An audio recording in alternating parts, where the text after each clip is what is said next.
Πάμε στο επόμενό μας Fireside Chat.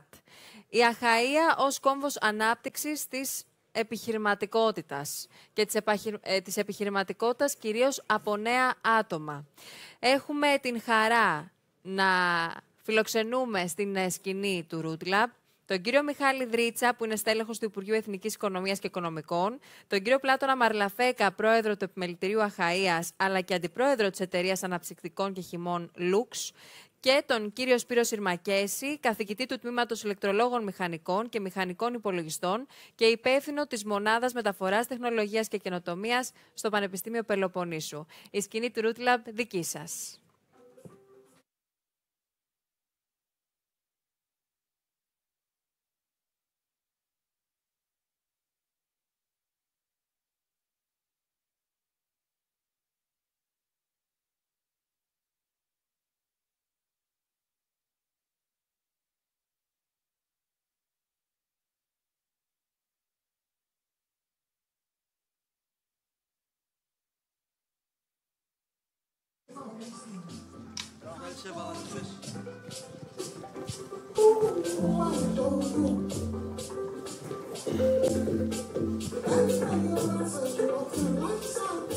Κάνε λίγο πιο πίσω να βλέπω το...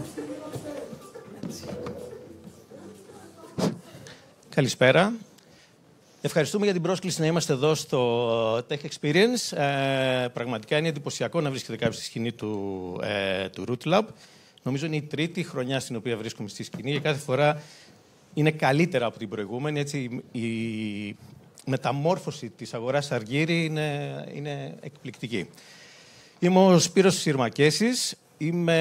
Έχω τελειώσει μηχανικός υπολογιστών. Είμαι καθηγητής στο Πανεπιστήμιο Πελοποννήσου, στην Πολυτεχνική Σχολή, που σύντομα πιστεύω θα υπάρχει και θα ανακοινωθεί στην πόλη της Πάτρας. Είμαι διευθυντής του Εργαστηρίου Ηλεκτρονικής Επιχειρηματικότητας, υπεύθυνος της Μονάδας Καινοτομίας και Μεταφοράς Τεχνολογίας και Καινοτομίας του Πανεπιστημίου Πελοποννήσου και μέλος του Συμβουλίου Διοίκησης του Πανεπιστημίου Πελοποννήσου, με πορτφόλιο, μου αρέσει αυτή η έκφραση γιατί χρησιμοποιούν συνήθως οι υπουργοί, που έχει να κάνει με την καινοτομία. Κάνω αυτή την τεράστια εισαγωγή για δύο λόγους. Πρώτον, γιατί έχω φοιτητές μου μεταπτυχιακούς που περιμένουν να τελειώσουμε για να κάνουμε το μάθημα τεχνολογική επιχειρηματικότητα, επομένως να καταλάβουν ότι θα κάνουμε κάτι σημαντικό. Και δεύτερο, πιο σημαντικό, γιατί πρέπει να τρομοκρατήσω αυτούς τους δύο κυρίους. Γιατί όταν προσπάθησα να μαζέψω το τεράστιο βιογραφικό τους σε λίγες φράσεις, ώστε να μπορέσω να τους παρουσιάσω, μου πήρε περισσότερο χρόνο να το κάνω αυτό από τις ερωτήσεις που τυχόν σκέφτηκα να κάνω μαζί τους. Έτσι, θα κάνω μια πολύ μικρή παρουσίαση του καθενός. Δίπλα μου βρίσκεται ο Μιχάλης ο Δρίτσας. Ο Μιχάλης έχει τελειώσει μηχανολόγος μηχανικός στο MEP. Είναι στέλεχος του Υπουργείου Εθνικής Οικονομίας και Οικονομικών και με αυτό θα μας μιλήσει σήμερα. Τον έχουμε συναντήσει, πολλοί που βρίσκονται σε αυτή την αίθουσα, σαν σύμβουλο σε διαφορετικούς υπουργούς, 2 υπουργούς και 2 υφυπουργούς, ειδικά στο θέματα ανάπτυξης και σε θέματα έρευνας, τεχνολογίας, καινοτομίας και επιχειρηματικότητας. Πολλές από τις startup τον θυμούνται και από τις spin-off τον θυμούνται, γιατί ήταν ο άνθρωπος ο οποίος δούλεψε πάρα πολύ σκληρά στο να φτιάξει το μητρό των εταιρεών μη ευφυούς επιχειρηματικότητας. Το ξέρετε σαν Elevate Greece. Έχει δουλέψει πάρα πολύ στο κομμάτι της χρηματοδότησης των startup, μεταφέροντας τεχνογνωσία από πιο προηγμένες χώρες. Έχει δουλέψει στον ιδιωτικό τομέα σαν μηχανικός. Έχει δουλέψει σαν μέντορας, παρουσιάζοντας αρκετές δράσεις εκπαίδευσης σε μικρότερους ή μεγαλύτερους επιχειρηματίες. Ασχολείται σαν αξιολογητής επενδύσεων. Εγώ τον είχα συναντήσει πριν από πολλά χρόνια όταν μιλήσαμε για πρώτη φορά για την γυναικεία επιχειρηματικότητα. Ελάχιστα το θυμάται, αλλά μου είχε κάνει εντύπωση τότε ότι ήταν δεκτικός να μιλήσουμε για γυναίκες και επιχειρηματίες, όταν δυσκολευόμασταν ακόμη να μιλήσουμε και για νέους επιχειρηματίες. Μιχάλη, ευχαριστώ που είσαι εδώ μαζί μας. Ξέρουμε ότι ταξίδεψες με δύσκολες συνθήκες για να είσαι εδώ. Χαίρομαι πάρα πολύ που είσαι κοντά μας. Δίπλα του βρίσκεται ο Πλάτωνας ο Μαρλαφέκας. Με τον Μαρλαφέκα γνωριζόμαστε πάρα πολλά χρόνια σε αυτή την πόλη. Κάποιοι τον ξέρουν σαν τον πρόεδρο του Επιμελητηρίου Αχαΐας. Κάποιοι άλλοι τον ξέρουν σαν τον Mr. Lux. Όχι επειδή είναι elite, αλλά επειδή είναι ο άνθρωπος που βρίσκεται πίσω από τα αναψυκτικά της Lux, μια εταιρεία η οποία έχει κυριαρχήσει στους φυσικούς χυμούς και στα αναψυκτικά στην Ελλάδα, χτυπώντας μεγαθύρια. Άρα η επιχειρηματικότητα βρίσκεται μέσα του βρίσκεται μέσα στο DNA και στο DNA της οικογένειας. Τον έχουμε συναντήσει από το 2015 να είναι πρόεδρος της Διαχειριστικής Ευρωπαϊκών Προγραμμάτων Δυτικής Ελλάδος, Πελοποννήσου, Υπήρων και Ιωνίων Νήσων. Δηλαδή, έχει καταλάβει ότι έχει πιάσει όλο το κομμάτι της Δυτικής Ελλάδας. Είναι ιδρυτικό μέλος και μέλος του Δουσίου της πρωτοβουλίας «Ελλά δικά μας», έτσι, με τα τοπικά προϊόντα και τα προϊόντα τα ελληνικά. Είναι πρόεδρος της ΕΦΕΠΑΕ, δηλαδή του ενδιάμεσου φορέα του επιχειρησιακού προγράμματος ανταγωνιστικότητας και επιχειρηματικότητας, και τον έχω γνωρίσει σαν μηχανικό και σαν προγραμματιστή. Έχει πολύ καλές γνώσεις προγραμματισμού, παρότι κατά καιρούς τις κρύβει, άρα μας συνδέουν αρκετά πράγματα πάνω σε αυτό το αντικείμενο. Ευχαριστώ πάρα πολύ, Πλάτωνα, που είστε εδώ. Θα προτιμήσω να μιλήσουμε στον ελληνικό, γιατί αυτά που έχουμε να πούμε μάλλον είναι δύσκολα και ενδεχομένως θα πικραθούμε λιγάκι. Έτσι, αυτός είναι ο σκοπός αυτής της κουβέντας. Έτσι, απλώς για να βάλουμε λίγο τον κόσμο στην κουβέντα μας. Η δικιά μας κουβέντα σχετίζεται με την Αχαΐα ως κόμβος ανάπτυξης της νεοφυούς επιχειρηματικότητας. Μιχάλη και Πλάτωνα, θέλω μια αρχική τοποθέτηση από εσάς. Είναι η Πάτρα, είναι η Αχαΐα κόμβος νεοφυούς επιχειρηματικότητας? Έχουμε κάτι εδώ στην Πάτρα που δεν το έχουν άλλοι? Μήπως μας λείπουν κάποια πράγματα και επειδή μας αρέσει να λέμε ότι είμαστε τέλειοι, τα κρύβουμε? Ή είμαστε μπροστά, ή νομίζουμε ότι είμαστε μπροστά σε σχέση με την νεοφυή επιχειρηματικότητα στην Ελλάδα? Δεν θα πω για το εξωτερικό, δεν θα μιλήσω για το Ισραήλ, γιατί ξέρω ο Μιχάλης έχει περάσει αρκετό χρόνο στο Ισραήλ σε αυτό το κομμάτι. Έχουμε μέλλον σε αυτό? Οπότε, Μιχάλη, ο λόγος σε σένα. Ευχαριστώ πάρα πολύ για την πρόσκληση. Είναι μεγάλη μου χαρά να είμαι εδώ μαζί σας στην Πάτρα.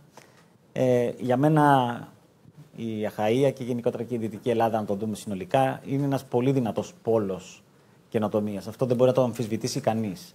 Το θέμα είναι να το δούμε όμως στη σωστή του διάσταση. Δηλαδή, να επαναπαυθούμε στο ότι είμαστε καλοί ή να δούμε αν μπορούσαμε να είμαστε και καλύτερα. Εδώ θα σας πω την προσωπική μου γνώμη. Αν δούμε τους δείκτες, γιατί με αρέσουν έτσι πάντα να κοιτάω με νούμερα και όχι να λέω τι νομίζω, ας πούμε, είναι στην τρίτη ή τέταρτη θέση, ανάλογα με το ποιο δείκτη θα κοιτάξει κάποιος. Παλιότερα πάντως ξέρω ότι ήταν σίγουρα στην τρίτη θέση. Είναι με την Κρήτη που παίζουν έτσι έχουν ένα ισχυρό ανταγωνισμό. Τα δύο αυτά οικοσυστήματα έχουν πολλά κοινά χαρακτηριστικά. Έχουν και καλά πανεπιστήμια, έχουν και καλές επιχειρήσεις, έχουν καλό έμψυχο δυναμικό και όλο αυτό βοηθάει πάρα πολύ στο να έχεις και καλά αποτελέσματα. Από εκεί και πέρα, ίσως είναι κάποιες μικρές λεπτομέρειες που παίζουν ρόλο. Συνολικά πάντως είσαστε σίγουρα σαν περιφέρεια πάνω από το μέσο όρο της ακαστάρισης, της ετήσιας δαπάνης για έρευνα και ανάπτυξη σαν ποσοστό του ΑΕΠ της περιφέρειας, ας πούμε, σε σύγκριση με το μέσο όρο της χώρας. Αλλά γενικά ότι όλη η χώρα πρέπει να ανέβει πολύ ψηλότερα. Είμαστε σε καλό σημείο σε σχέση με πριν 10 χρόνια. Έχουμε κάνει άλματα. Αλλά ο μέσος όρος της Ευρωπαϊκής Ένωσης είναι στο 2,4%. Οπότε έχουμε δρόμο ακόμα από το 1,5 περίπου που είμαστε να πάμε εκεί. Αυτό μπορούμε να το συζητήσουμε πιο μετά. Άρα, για να μην μακρηγορώ, είναι σε καλό σημείο, θα μπορούσε να είναι καλύτερο. Ένας δείκτης, να πω μόνο, ας πούμε, στις νεοφυείς επιχειρήσεις έχει το 4%. Θα μπορούσε να ήταν 6-7% του συνόλου αυτών που έχουμε καταγράψει. Απ' την άλλη, δεν μπορεί κανείς να αμφισβητήσει και την ποιότητα των νεοφυών επιχειρήσεων από την περιφέρεια εδώ, αλλά και τις μεγάλες χρηματοδοτήσεις που έχουν λάβει και τα exits που έχουν κάνει ορισμένες, που μας έχουν κάνει πάρα πολύ χαρούμενος και περήφανος και αισιόδοξος για το μέλλον. Αυτά σαν μια πρώτη τοποθέτηση. Εγώ νομίζω ότι μας χαϊδεύει στα αυτιά αυτή τη στιγμή, γιατί εγώ πριν από 2 χρόνια θυμάμαι ότι εδώ στη σκηνή του Root Lab λέγαμε είμαστε δεύτεροι στην Ελλάδα, μετά την Αθήνα, άρα πάμε πάρα πολύ καλά, αυτοχειροκροτηθήκαμε. Τώρα φοβάμαι μήπως βλέπουμε, όχι φοβάμαι, σίγουρα ότι βλέπουμε τις πλάτες της Θεσσαλονίκης. Τώρα άκουσα ότι μάλλον βλέπουμε και τις πλάτες της Κρήτης, ίσως του Ηρακλείου. Άρα, η Κρήτη, όλοι. Άρα κάπως μας ζαχάρωσες λίγο το χάπι σε αυτή την περίπτωση, αλλά για να ακούσουμε και τον Πλάτωνα, τι πιστεύεις αυτό? Ότι είμαστε κόμβος, καταρχήν να ευχαριστήσω και εγώ, πρέπει να ευχαριστήσω για όλη αυτή την σπουδαία προσπάθεια που γίνεται από το Root Lab και το Ionian. Είναι από τις διοργανώσεις και μάλιστα πλέον το λέμε και φεστιβάλ, η οποία είναι πραγματικά επικεντρωμένο, που για μας σαν επιμελητήριο που θα μιλήσω θεωρούμε ότι η καινοτομία είναι ένας βασικός πυλώνας που μπορεί και η περιοχή μας αλλά και η χώρα μας να είμαστε ανταγωνιστικοί σε παγκόσμιο επίπεδο. Δεν μπορούμε να είμαστε ανταγωνιστικοί, δεν είμαστε μια οικονομία που μπορούμε να είμαστε ανταγωνιστικοί στα άλλα προϊόντα, γιατί είμαστε στην άκρη της Ευρώπης, απομακρυσμένοι, απομονωμένοι, με φτωχότερους γείτονες μέχρι να μας ξεπεράσουν, που να μπορούμε να πουλήσουμε προϊόντα και υπηρεσίες. Πολύ μακριά από το κέντρο της Ευρώπης, που για να στείλουμε τα προϊόντα μας θέλουμε πάρα πολύ μεγάλο κόστος, πέραν ότι εμείς δεν έχουμε οικονομίες κλίμακος ώστε να είμαστε ανταγωνιστικοί στην πρώτη ύλη, στην παραγωγή. Έχουμε και πολύ μεγάλο κόστος μεταφορικών, οπότε είμαστε μη ανταγωνιστικοί.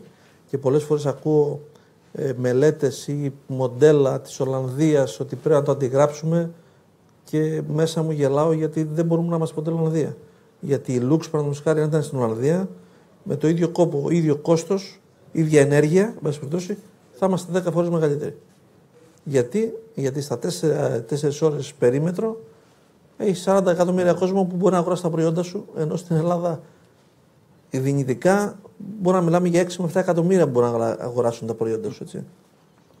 Άρα εμείς πρέπει να δημιουργήσουμε ένα δικό μας μοντέλο. Πάμε τώρα στην καινοτομία. Η καινοτομία λοιπόν είναι ένα αντικείμενο, ένας χώρος ο οποίος και η ψηφιακή καινοτομία και εν πάση περιπτώσει στην ψηφιακή εποχή που ζούμε μπορούμε να φτιάξουμε προϊόντα οι οποία να είναι εξαγώγημα και να είμαστε ανταγωνιστικοί.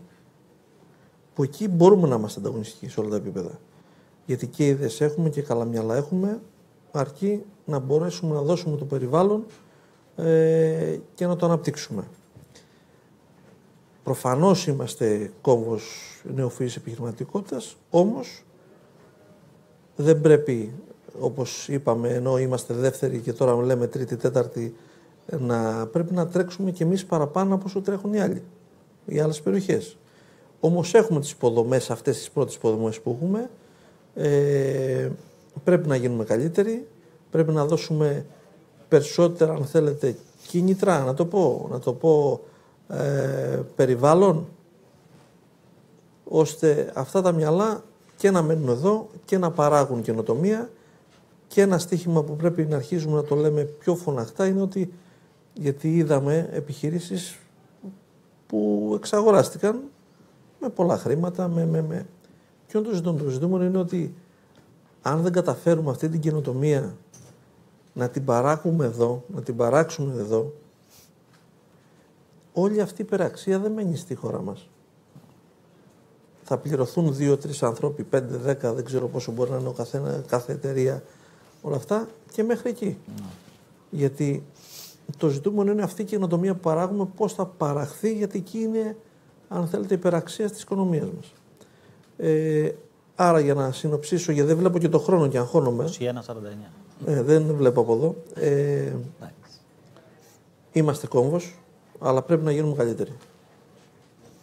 Και μάλιστα χθες να πω εδώ από την εκπρόσωπο την κυρία Ρούλα της Eurobank που με το ΕΓ, ανέφερε κάτι το οποίο δεν το είχα συνειδητοποιήσει, ότι λέει πριν 12 χρόνια δεν είχαμε οικοσυστήματα. Έτσι μου έκανε εντύπωση αυτό, γιατί το είχα συνειδητοποιήσει. Και εκεί χάρηκα περισσότερο, γιατί πριν από 12 χρόνια περίπου ξεκινήσαμε το Πάτρας Αγίου. Ένα περιβάλλον που μέσα από αυτό αρχίσαμε και γίνεται το οικοσύστημα. Και αυτό βοήθησε, όχι από εκεί μόνο, έτσι, για να είμαστε δικοί. Η αγορά Αργύρης σου φέρνει μνήμες από το Πάτρας Αγίου, γιατί το πρώτο. Το Πάτρας Αγίου έγινε εδώ, έτσι. Παρόν όλοι. Και επειδή λέγαμε και τις ιστορίες νωρίτερα, κάποιοι κολλούσαν αφήσεις από τους διοργανωτές, έτσι, σε επίπεδο αντιπριτάνιων, κολλούσαν αφήσεις έξω. Όλοι μας κολλήσαμε αφήσεις, όσοι συμμετείχαμε, κολλήσαμε όλοι. Μεταφέραμε στάν, τα κάναμε όλα. Είναι και ο Θανάσης ο Κούστας εδώ, οπότε έχουμε ανταλλάξαμε αυτές τις απόψεις. Ο Θανάσης από μικρός είναι αφισικολλητής. Από το Ρίγα Φεραίο. Το Ρίγα Φεραίο. Έπεσε ένα άλλο κομμάτι που είπα να μην το θίξω, αλλά μια που μου ρίξε αυτή την πάσα. Μιλάμε για κόμβο, έτσι. Ένα κόμβο σε μια πόλη που το τρένο. Δεν ξέρω πού είναι το τρένο. Δεν έχει αεροδρόμιο. Έτσι, κόμβος. Έχουμε ένα κτέλ το οποίο προσπαθεί να ανταπεξέλθει στις ανάγκες που έχει η περιοχή. Έναν Δήμο ο οποίος κάποιοι δυσκολεύονται να συνεργαστούν μαζί του, ειδικά όταν πρόκειται να φέρουμε χρηματοδοτήσεις ή να φέρουμε funds τα οποία προέρχονται από ιδιωτικά κεφάλαια ή από ξένα κέντρα εξουσίας. Άρα έχουμε ένα περιβάλλον που μόνο κόμβο δεν θυμίζει, αλλά προσπαθούμε, γιατί έχουμε 3 μεγάλα πανεπιστήμια, έχουμε 6-7 ερευνητικά Ινστιτούτα, έχουμε εταιρείες οι οποίες κάνουν καινοτομία και προσπαθούμε να κάνουμε πράγματα. Πώς θα τα κάνουμε αυτά τα πράγματα όταν δεν έχουμε τον κόμβο, έτσι, τον ανέφερες, έχουμε τα μυαλά. Πολύ συχνά στο πανεπιστήμιο λέμε πάτε να κάνετε μεταπτυχιακό στο εξωτερικό, άρα οι ίδιοι εμείς διώχνουμε τους καλούς μας φοιτητές έξω. Πώς θα το κάνουμε? Να το πούμε ανάποδα όμως τώρα, Πλάτωνα, γιατί εσύ έθεσες στο πρώτο το θέμα και του Ρίγα Φεραίου και των συγκοινωνιών. Πράγματι, γι' αυτό ανέφερε ότι πρέπει να τρέξουμε πιο γρήγορα. Πράγματι είναι ότι οι εξελίξεις μας έχουν ξεπεράσει. Εμείς σαν επιμελητήριο, παραδείγματος χάρη για το τρένο, από τις αρχές, από το 12, λέγαμε ότι αυτή τη στιγμή χρειαζόμαστε ένα τρένο όποιο μπορεί να έρθει πιο γρήγορα. Δεν μπορούμε να ζούμε ουτοπικά. Προφανώς να μιλήσουμε για ένα τρένο το οποίο μπορεί να είναι υπόγειο, που μπορεί να είναι μετρό, που μπορεί, είναι το ιδανικότερο. Εάν όμως δεν μπορεί να γίνει αυτό και δεν μπορεί να γίνει στους χρόνους που πρέπει για να μην μείνουμε άλλα 40 χρόνια πίσω, πρέπει να αποφασίσουμε και να είμαστε, αν θέλετε, να μην ο ένας κοροϊδεύει τον άλλον, ότι είπε αυτό υπόγειο και δεν θα πω εγώ άλλο για να μείνω πίσω, και πράγματα τα οποία γι' αυτό έχουν μείνει η περιοχή τόσα χρόνια πίσω. Έτσι. Το τρένο πρέπει να έρθει με οποιοδήποτε τρόπο να δουλέψει, να παράγει, να μπει στο νέο λιμάνι, το νέο λιμάνι να γίνει εμπορικό. Η Πάτρα φτιάχτηκε από το εμπορικό της λιμάνι. Χωροταξιακά σε όλο αυτό είμαστε, σε όλη την Ευρώπη χαρακτηριζόμαστε hub εμπορικού λιμανιού. Τα τελευταία 40 χρόνια το χάσαμε το εμπορικό. Έγινε επιβατικό, ρορό. Η Πάτρα μεγάλωσε με το εμπορικό και πρέπει να ξαναγυρίσει το εμπορικό, γιατί αυτό είναι στο χάρτη το στίγμα που λέει εμπορικό. Αν δεν έρθει το τρένο δεν μπορεί να γίνει εμπορικό. Όλα αυτά λοιπόν με τις υποδομές που είπαμε, γιατί προφανώς το να είμαστε 2 ώρες από την Αθήνα ή 1 ώρα από την Αθήνα ή 1,5 ανάλογα το μέσο και όλα αυτά, είμαστε δίπλα. Θα μπορούσαμε λοιπόν να εξελιχθούμε και σε ένα άλλο κόμβο, όπως έχει εξελιχθεί η περιοχή της Κορινθίας, που πολλοί κόσμος με το τρένο μένει, αλλά δουλεύει, εργάζεται στην Αθήνα. Θα μπορούσε να εξελιχθεί και η περιοχή πάει σε μια άλλη υποδομή, σε μια άλλη εποχή. Το ζητούμενο είναι ότι κάνουμε τις επιλογές μας. Εμείς οφείλουμε από το μετερίζει που είναι ο καθένας μας και τα πανεπιστήμια και τα επιμελητήρια, με αυτά τα όπλα που έχουμε, να πολεμάμε για να μείνουμε ζωντανοί σε αυτή την εποχή που η εξέλιξή της, δηλαδή η 4η βιομηχανική επανάσταση και η ψηφιακή εποχή, όπως είπε και ο Υπουργός νωρίτερα, γράφεις κάτι τώρα και σε 6 μήνες έχει ξεπεράσει. Πόσο μάλλον να μιλάμε για πράγματα τα οποία τα κουβεντιάσουμε 10 χρόνια στην Πάτρα για να τα λύσουμε. Μιχάλη, θέλω την άποψή σου, όχι όμως σαν σύμβουλος υπουργών ή υφυπουργών, αλλά σαν ένα σύμβουλος επενδύσεων. Αυτό θα συμβούλευες κάποιον να έρθει στην Πάτρα, να επενδύσει στο οικοσύστημα που δεν υπήρχε, αλλά υπάρχει εδώ και μερικά χρόνια, να επενδύσει στην Πάτρα και σε αυτό το οικοσύστημα? Απολύτως. Δηλαδή, υπάρχουν τα πανεπιστήμια και τα ερευνητικά κέντρα που έχουν σχεδόν όλες τις γκάμες των ειδικοτήτων και μπορεί μια εταιρεία να βρει εδώ πέρα έναν partner, ένα σύμμαχο στο επιστημονικό κομμάτι, καθώς ζούμε πλέον στην εποχή της ανοιχτής καινοτομίας, του open innovation. Άρα η εταιρεία λειτουργεί σαν ένα open lab, ας το πούμε έτσι, στο οποίο μπορεί να πειραματίζεται ένα ερευνητικό κέντρο, ένα πανεπιστημιακό τμήμα πάνω σε νέες τεχνολογίες.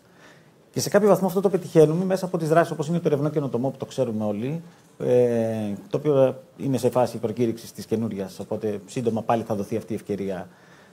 Αλλά νομίζω ότι πρέπει να ξεφύγουμε μόνο από τις δράσεις του ΕΣΠΑ, αλλά να το δούμε και σαν μια πρακτική που πρέπει να υπάρχει διαρκώς. Και επειδή υπάρχει και άλλο χρηματοδοτικό εργαλείο, το οποίο ίσως δεν το αξιοποιούν αρκετά οι επιχειρήσεις μας, που είναι οι φοροαπαλλαγές για δαπάνες έρευνας και ανάπτυξης, θα ήθελα να το πω από αυτό το βήμα, να το έχουν στα υπόψη τους, γιατί μάλιστα το κίνητρο πλέον το φορολογικό είναι πάρα πολύ ισχυρό. Από συν 30% γίνεται συν 100% για αντίστοιχες δαπάνες, οπότε έχεις μια φοροαπαλλαγή σημαντική και νομίζω ότι θα πρέπει να το δουν αυτό, ώστε να... Έτσι. Ωραία. Επειδή ο Πλάτωνας δεν βλέπει το χρόνο, έχουμε 14 λεπτά. Θέλω όμως τώρα να δούμε λίγο διαφορετικά την κουβέντα, να μην πάλι πούμε ο καθένας τι καλά τα κάνει, καλά καμωμένα σε αυτή την πόλη. Να γυρίσω λίγο την κουβέντα ανάποδα στον καθένα. Αν κάνει ο καθένας από εμάς την αυτοκριτική του, και θα ξεκινήσω πρώτος εγώ, γιατί είναι ωραία να είσαι στο πανεπιστήμιο έτσι και να το παίζεις καθηγητής, τι θα ήταν αυτά που εγώ πιστεύω ότι πρέπει να αλλάξουν στο ελληνικό δημόσιο πανεπιστήμιο, τι αυτά θα πρέπει να αλλάξουν στις επιχειρήσεις ή και γενικά στον κόσμο του επιχειρήτη, είναι αυτό που θα έπρεπε να αλλάξει στο πολιτικό σκηνικό, στην πολιτική σκηνή, στην κεντρική κυβέρνηση, για να βοηθήσει την Αχαΐα, να βοηθήσει τους φοιτητές μας να αναπτύξουν τη δική τους επιχειρηματική κουλτούρα και τη δική τους επιχειρηματική προσπάθεια. Και ξεκινάω πρώτος, έτσι, γιατί θα πρέπει κάποιος πρώτα να ξεκινηθεί για να ζητήσει και από τους άλλους να ξεκινηθούν. Να γυρίσουμε και τις καρέκλες, να κοιτάμε. Να το γυρίσουμε ανάποδα. Πανεπιστήμιο. Τι πρόβλημα έχει το Πανεπιστήμιο? Το Πανεπιστήμιο έχει ένα βασικό πρόβλημα. Έχει μέλη ΔΕΠ. Τα μέλη ΔΕΠ τι πρόβλημα έχουν? Νομίζουν ότι τα ξέρουν όλα. Καλή ώρα, κάθομαι εδώ και συζητάω με έναν επιτυχημένο επιχειρηματία, με έναν άνθρωπο που έχει γράψει την πορεία του στην δημόσια διοίκηση και συνεχίζουν και οι δύο να το κάνουν. Εμείς νομίζουμε ότι τα ξέρουμε όλα. Βγαίνουμε και διδάσκουμε, διαβάζουμε τα θεωρήματα, τα λέμε στους φοιτητές και περιμένουμε από αυτούς στη συνέχεια να μας πούν τα ίδια θεωρήματα, αυτά που τα διαβάσαμε εμείς σε πολλά χρόνια, τα έχουμε διαβάσει πριν μπούμε μέσα και προσπαθούμε να τους εξετάσουμε.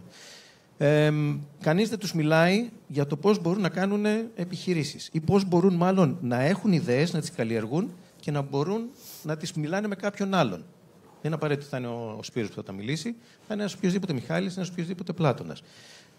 Αυτό που κάναμε ήταν βάλαμε μαθήματα επιχειρηματικότητας, γιατί τότε υπήρχε ένα ΕΣΠΑ και μας έβαλε να κάνουμε μαθήματα επιχειρηματικότητας. Οπότε πήγαιναν τα παιδιά και διάβαζαν άλλα εγχειρίδια και πήγαιναν να δώσουν εξετάσεις. Μάθαιναν επιχειρηματικότητα. Το ποσοστό επιτυχίας στις εξετάσεις ήταν 90%, το ποσοστό ανάπτυξης της επιχειρηματικότητας ήταν 0%, αλλά τα μαθήματα δεν δούλεψαν. Που σημαίνει ότι το πρώτο πράγμα που πρέπει εμείς να κάνουμε στα πανεπιστήμια είναι να φτιάξουμε επιχειρηματική κουλτούρα, όχι διδάσκοντας μαθήματα. Παρουσιάζοντας την έννοια του σκέφτομαι, μιλάω αυτό που σκέφτομαι και αυτό το παρουσιάζω. Αλλά επειδή πάλι δεν τα ξέρουμε όλα εμείς, πρέπει με κάποιο τρόπο, αφού ανακαλύψουμε ότι κάποιος κάτι έχει διαφορετικό, να τον πάμε στους κατάλληλους ανθρώπους, που πάλι δεν νομίζω ότι είναι μέσα στο πανεπιστήμιο, αλλά προέρχονται από άλλους χώρους, έτσι, προέρχονται ήδη από κάποιες startup ή προέρχονται από κάποιες spin-off ή προέρχονται από άλλες εταιρείες που δραστηριοποιούνται, κάποιοι τους είδαμε εδώ, και να τους ανοίξουν τα μάτια. Τι μπορούν να κάνουν στην Πάτρα, τι μπορούν να κάνουν στη Δυτική Ελλάδα, τι μπορούν να κάνουν στην Ελλάδα, τι μπορούν να κάνουν στα Βαλκάνια, τι μπορούν να κάνουν στην Ευρώπη, τι μπορούν να κάνουν στην Αμερική. Άρα πρέπει με κάποιο τρόπο να δεχτούμε ότι κάποιος που δεν είναι διδάκτορας, κάποιος που δεν είναι 60 χρόνια πανεπιστημιακός, κατέχει αντικείμενα καλύτερα από εμάς.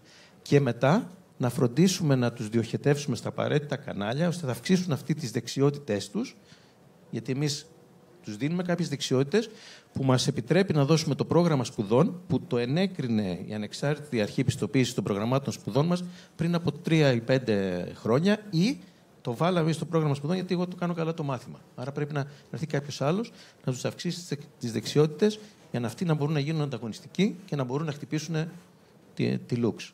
Ίσως, δεν ξέρω, sorry που θα το πω, αλλά μπορούν να τη χτυπήσουν. Άρα αυτό είναι το πρώτο πράγμα που εγώ πιστεύω ότι πρέπει να γίνει στα πανεπιστήμια. Λοιπόν, Μιχάλη, μου δίνετε μια φοβερή πάσα τώρα. Πριν μια εβδομάδα είχα επισκεφτεί το Εθνικό Μετσόβιο Πολυτεχνείο και μιλήσαμε με τον Αντιπρίτανη και τον Πρίτανη, γιατί έχω μηνύματα ότι δεν έχει περάσει αυτό το μήνυμα στους φοιτητές, ειδικά του Εθνικού Μητρώου Πολυτεχνείου, ας πούμε. Ίσως σε άλλα πανεπιστήμια να έχουν κάνει εκδηλώσεις τέτοιες. Και είμαστε σε φάση ότι συζητάμε να κάνουμε τον άλλο μήνα μια εκδήλωση. Έχω γράψει και ένα βιβλίο, αν μπορώ να το πω, που λέγεται Startups από το Α στο Exit, μαζί με κάποιον άλλο. Μιλάμε για επιχειρηματικότητα, άρα αν δεν μπορείς να πουλήσεις, τι ήταν μια επιχειρηματικότητα. Ναι, έτσι. Λοιπόν, και θα είναι σε αυτή την εκδήλωση, θα συμμετάσχουν και οι spin-off του Πολυτεχνείου, οι πρώτες που δημιουργήθηκαν μετά από τόσα χρόνια, ας πούμε, που είναι λίγο εντυπωσιακό. Αλλά έπρεπε να αλλάξουμε τον νόμο πριν 4 χρόνια ώστε να ξεκαθαρίσει το τοπίο. Ήρθαν και τα γραφεία μεταφοράς τεχνολογίας και έδωσαν και αυτά μια τεχνογνωσία στο πώς και τι, τέλος πάντων. Και η διαφορά είναι ότι θα φέρουμε και startups, όχι μόνο αυτές που έχει το Πολυτεχνείο, αλλά και απ' έξω που είναι επιτυχημένες.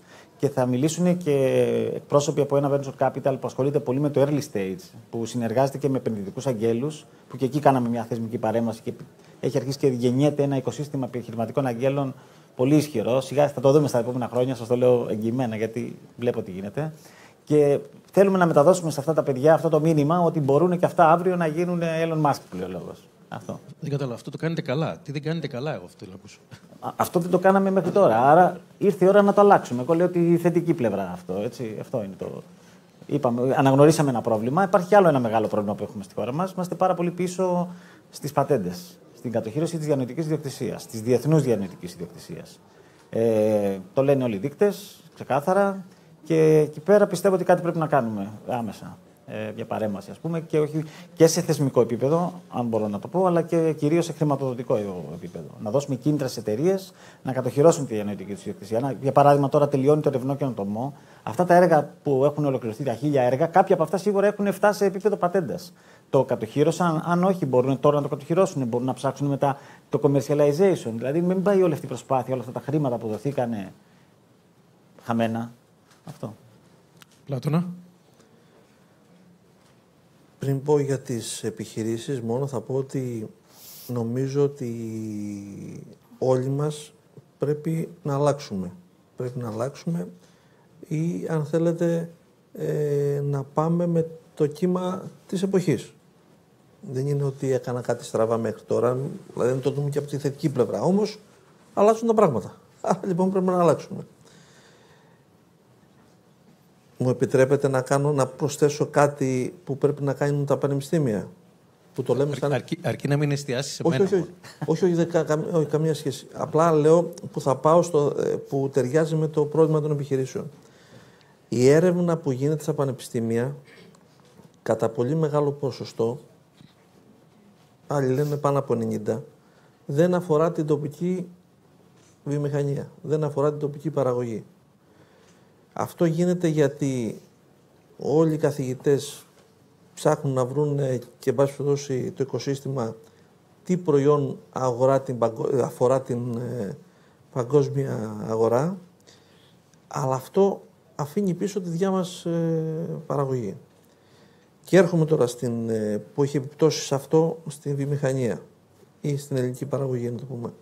Αυτό το έχουν πει πάρα πολύ μεγάλοι βιομήχανοι, έτσι, ο Λεπιδάκης το λέει από τα πλαστικά Κρήτης χρόνια, ότι οι έρευνες δεν αφορά εμάς, αφορούν την Αμερική.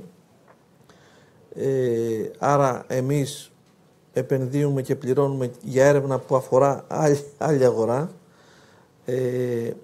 Ερχόμενος λοιπόν σε εμάς, τους επιχειρηματίες, τι πρόβλημα έχουμε εμείς? Δεν είμαστε εξωστρεφείς.